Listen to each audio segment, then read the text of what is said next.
Bismillahirrahmanirrahim. Alhamdulillahirabbil alamin.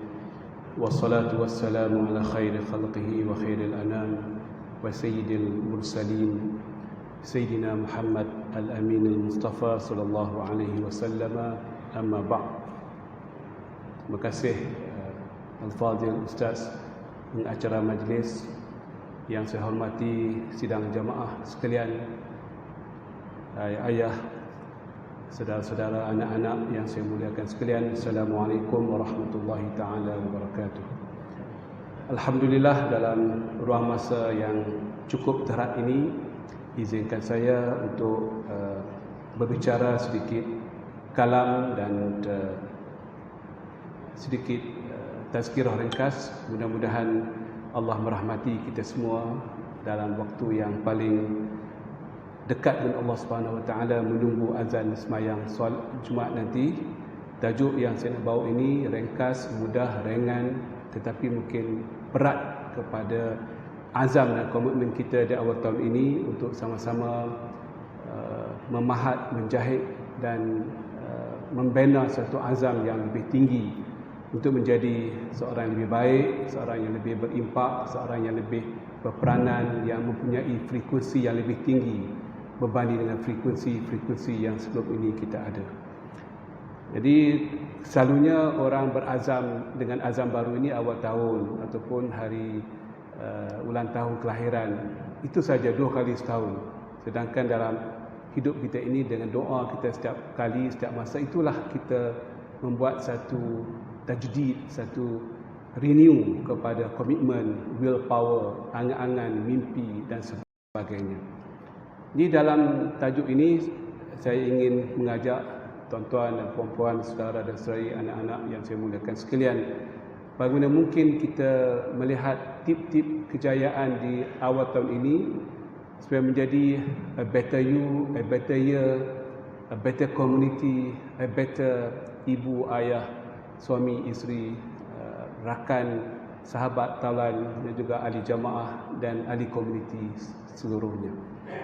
Yang pertamanya, ada 7 tip yang saya akan kongsikan dalam 10 minit kurang lebih ini, iaitu kita mesti mampu, boleh dan ingin menundakan keletihan dan kepenatan kita. Tidak boleh bila kita penat, kita berehat. Tidak boleh kita letih, kita nak sentiasa mencari peluang untuk berehat-rehat dan bermalas-malasan. Kerana hidup ini, hidup tempat kita berpenat-penatan. Tempat kita berehat hanyalah di akhirat nanti. Memang tempat ini tempat kita membuat yang terbaik mungkin untuk kita benar-benar berehat di akhirat nanti. Di sini kita berpenat, di sana kita berehat. Kita kena boleh menundakan, menangguhkan kepenatan sekejap lagi, tangguh dulu. Kalau perlu dibuat kerja yang perlu selesaikan dalam masa 1 jam, penat, letih, kurang makan, kurang tidur, sambung lagi. Itulah semangat yang perlu kita ada. Kerana tidak ada kejayaan tanpa ada sifat menyerap kepenatan, keletihan dan keserabutan minda. Mesti ada cubaan tersebut. Sesuai dengan firman Allah Subhanahu Wa Taala, satu surah yang kita semua tahu, surah Al-Insyirah, fa inna ma'al usri yusra, inna ma'al usri yusra. Memang fakta diulang. Malah tidak ada ayat yang diulang 2 kali. Ayat ini yang turunkan ke Nabi Muhammad sallallahu alaihi wasallam selepas surah Ad-Duha. Kata Ibnu Mas'ud, surah Ad-Duha dengan surah Al-Insyirah kembar, tau'amani dalam bahasa Arab.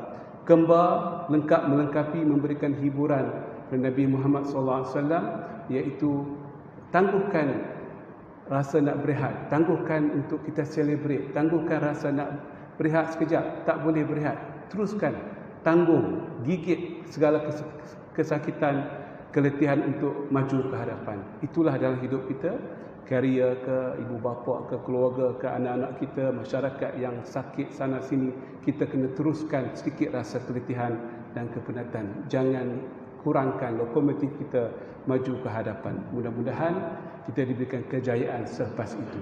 Fa inna ma'al usri yusra. Pasti ada kesenangan selepas kesusahan dan kesulitan. Yang keduanya, iaitu kita mesti mempunyai willpower, keinginan yang amat tinggi untuk berjaya. Bukan tinggi, bukan sederhana, amat tinggi untuk berjaya. Minda kita minda orang nak accept, nak sukses dan nak exceed, berjaya dan melampaui kejayaan.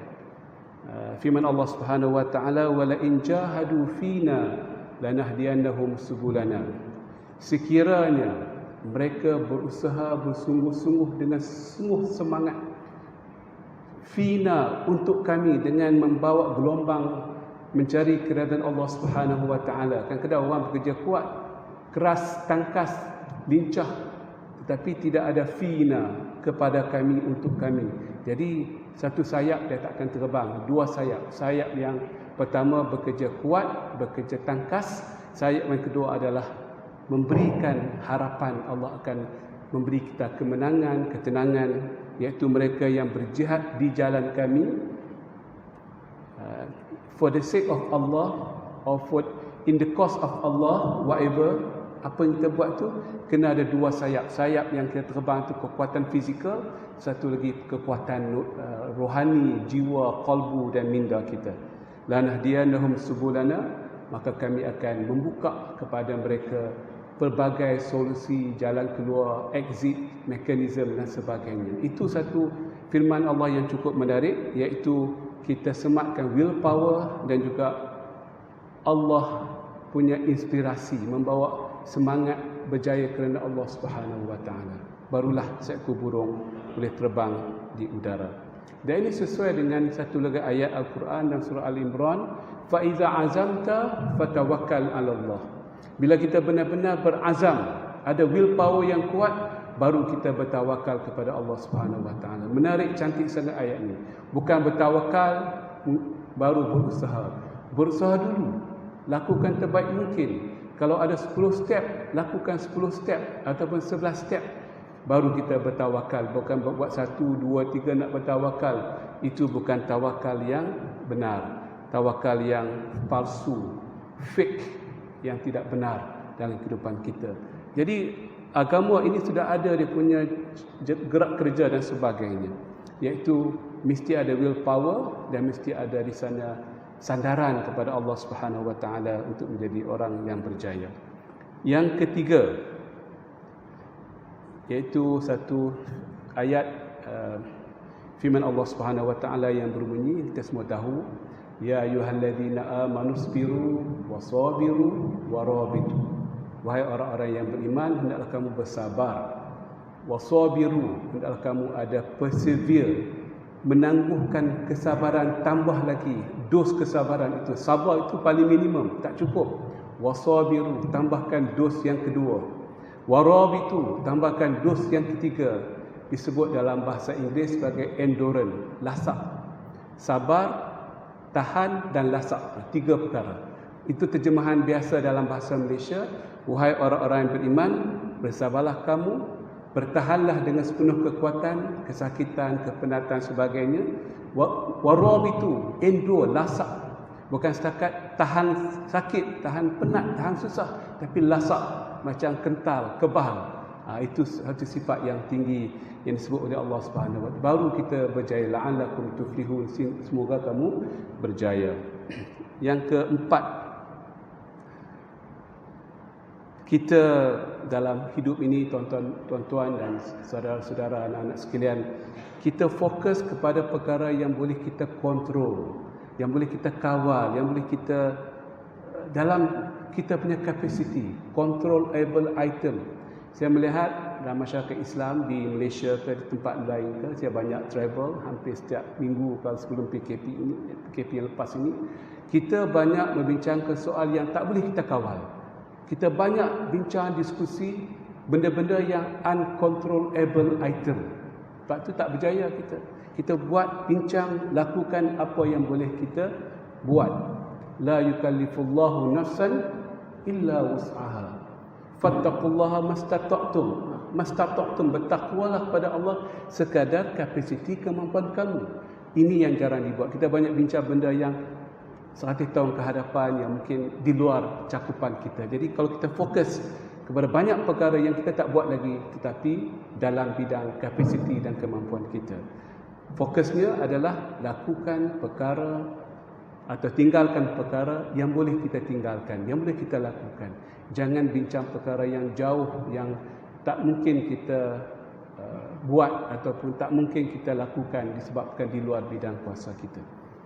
Yang kelima, anfiq yufaq alaik. Dalam kita mencari kejayaan, kita kena menjadi orang yang ringan tangan untuk menderma, untuk melakukan infak, bersedekah, berwakaf. Sama ada wang, harta benda, masa, tenaga, pemikiran. Kita mesti menjadi orang yang al-munfiqin, orang yang sentiasa ada masa saja diinfakkan kepada masyarakat, kepada masjid, kepada ekosistem masyarakat dan seumpamanya. Kata Nabi SAW, anfiq yufaq alaik. Bila mana kita berinfak, kita akan diinfakkan oleh Allah Subhanahu Wa Taala. Itu jaminan. Orang yang berjaya adalah orang yang sentiasa memberikan sebahagian harta mereka, masa mereka, tenaga mereka. Ada yang tak mampu kewangan, kita faham, yang mereka lincah di masjid, bekerja sana sini, memastikan masjid cantik. Bila mereka ada NGO, cantik NGO. Bila mereka dalam kerajaan, kerja lebih masa, datang awal, balik lambat, susun fail, lakukan yang terbaik untuk masyarakat, laksanakan apa yang nanti-nantikan oleh pelanggan di kaunter-kaunter dan sebagainya. Jadi itu juga infak, lebih masa, lebih tenaga dan sebagainya. Mudah-mudahan Allah memberikan infak daripada Allah Subhanahu Wa Taala yang terakhir. Dengan masa yang terakhir ini adalah firman Allah Subhanahu Wa Taala, innal hasanati yuzhibnas sayyiat. Bila mana kita berada dalam perjalanan kejayaan, kita kena kurangkan bebanan di atas badan kita, ringan berjalan berlari. Bagaimana nak kurangkan bebanan? Kata Allah Subhanahu Wa Taala, sesungguhnya perkara-perkara kebajikan yang kita lakukan akan menghapuskan dosa-dosa kita. Bila banyak dosa, kita tak ada motivasi, tak ada inspirasi, kerja biasa-biasa sahaja. Tapi kalau kita nak ke hadapan, kita kena ringankan badan kita, minda, tenaga, badan, tenaga, segala-galanya. Mungkin dosa kita kena kurangkan. Banyak dosa zaman-zaman muda, zaman-zaman sekarang pun mungkin walla'iyazbillah, Allah berikan jawapannya. Kita banyak lakukan kebajikan, mudah-mudahan dosa kita akan tergugur, kerana firman Allah, sesungguhnya kebajikan-kebajikan itu akan menggugurkan, menghilangkan kejahatan kamu. Bila dah ringan jiwa dan roh kita kena ringan, tak boleh berat, tak boleh kenyang selalu, tak boleh kenyang dengan makanan yang banyak, dengan tidur yang banyak, dengan malas yang banyak, kena ringan. Supaya kata Ibn Qayyim dapat terbang di udara, membuat kita lebih laju berjalan di alam roh, alam yang lebih tinggi, dan juga alam dunia, dengan jiwa, dengan fizikal, otot, organ yang lebih handal, yang lebih lincah dan lebih cekap melaksanakan tugas, sehingga kita menjadi orang-orang yang berjaya. Inilah beberapa tip yang saya boleh kongsikan dalam masa yang ada pada tengah hari ini. Terima kasih kepada pihak pengurusan Masjid At-Taqwa dan ahli jamaah sekalian memberikan peluang kepada saya sebagai pengurusi Majlis Agama Islam dan Persekutuan untuk bertaaruf, berkenalan dengan tuan-tuan dan puan-puan. Semoga siri tazkirah ini memberikan sedikit ilmu, mungkin menjentik sikit minda dan roh tuan-tuan dan puan-puan menjadi orang yang lebih berjaya. Mukmin dijadikan Allah untuk berjaya di dunia dan kemudian di akhirat. Aqul qawli hadza wa astaghfirullah li wa lakum. Wassalamualaikum warahmatullahi taala wabarakatuh.